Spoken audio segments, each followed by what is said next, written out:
Ko ito pala yung ano natin ko, bottom plug. Nilagyan na nila ng cotton string na nakabalot na ng cotton string, tapos nilagyan na ng teflon. Tapos kapag na vacuum test na to, sa air test, kapag walang singaw, isimento na nila to dito. Ito isimento. May pangalan to. To is to starboard, 1 starboard, 2 port, 1 port. Tapos pag okay na lahat, na simento na yan, pa-receive na yan sa taga-barko, na tapos na yung trabaho ng pagdikit, pagkabit ng bottom plug. Mga tangke to, mga DBT ba yung sa stability ng barko, lagyan ng tubig. Make sure lang na walang mga tagas talaga na nalagyan ng DBT, lahat ng mga kaya may talaga supervise, tingnan talaga actual visual na nadikit na lagay yung presence, witness ng taga mayroong witness to, mag-accept sila witness ng taga barko. Koy binalik na nila yung yung bottom plug sa barko yan, nilock na nila ngayon, nirado na nila yan. Okay na nasabit na tong WBT 3P rim plug. Yung semento ginagamit ito, normal na semento lang, puro na semento. Yan, puro na semento pala ilagay dito. Pagtanggal yung walang semento, no? Oo.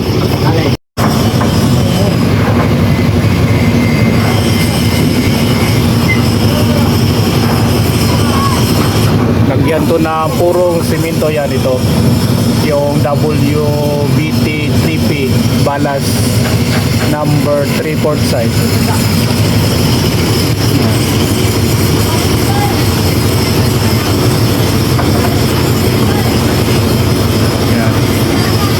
Nilock na nila. Dito na po tayo sa 3A. Dito na po sa 3S. 3A na po tayo. Yan, 3S na naman. Ay, nagtuploto na ng bottom plug. Yan. At isang araw, ito ay bababa na. Yan, bababa na. Hindi na-record yung pag-shoutout mo. Shoutout ka muna. Shoutout pala sa mga family ko sa Bicol. Sa Bicol daw. At Dunsol, Sorsogon. Mga Tolosa family. Tolosa family. Mga Bitrea family. Hernandez family. Ayan, okay. Mga shoutout sa mga kasamahan natin dyan. Mga kasamahan natin dyan. Shoutout ikaw. Shoutout kasi alis na kami bukas. Ha? Shoutout sa Sinapay. Yan. Dalak na balik ng bottom plug. Yan. Tapos na pala tayo sa number 3 WBT na drain plug port and starboard. Dito naman tayo sa drain plug ng WBT number 2 port side. Yan dito, takpan na to ko lagyan na to ng bottom plug. Kapag na vacuum test na air test na siya, simintuhin. Simintuhin tapos pa-accept na to. Kaya kailangan lang ng witness bago isirado to, para ma-sure na nakasirado talaga, seal tight talaga.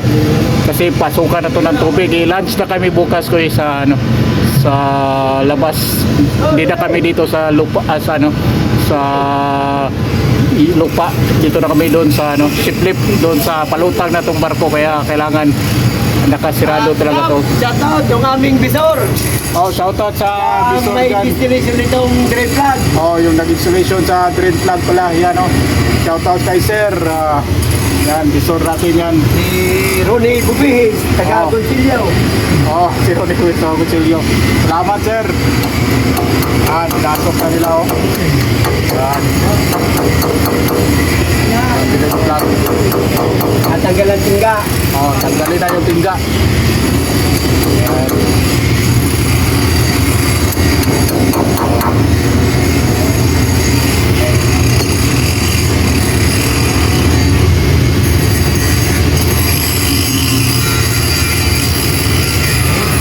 Break up yung tingga. Yan na, yung tingga na yan. Yung tanggal na.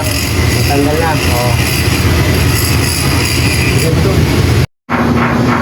Okay, tapos na pala yung ng WBT number 3 port and starboard.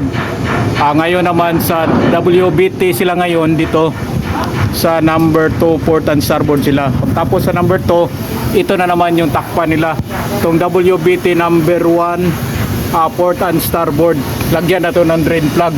tapos na to. Pag mano na ng drain plug na to, yan to, air test o vacuum test, kung walang leaking talaga, okay na siya. Lagyan na to ng simento dito, yung BT, WBT number 4, 1 and port and starboard. Simentohin na nila. Pag nasimento na nila, pa-accept na yan sa taga-barko, actual witness na okay na yung drain plug. Pwede na lagyan ng tubig kasi bukas na kami, lagay na kami doon sa ship lift, lagyan na to ng ilutang na to yung barko. Ito yung yung ano niya, yung mga bottom plug niya. Pero sandali lang naman na yan. Yan, ito yung WBT. Ay, kung mag-anos ka lang Sa Purpic pala to. Ito yung sa Purpic natin. Takpan na nila dito ng ng drain plug din, pero naglilinis pa to, mamayang alauna to. Nila takpan yung WBT. Yan, may tubig pa, naglinis to ngayon. Mamaya pang alauna, takpan na to yung pinakahuli yung Purpic.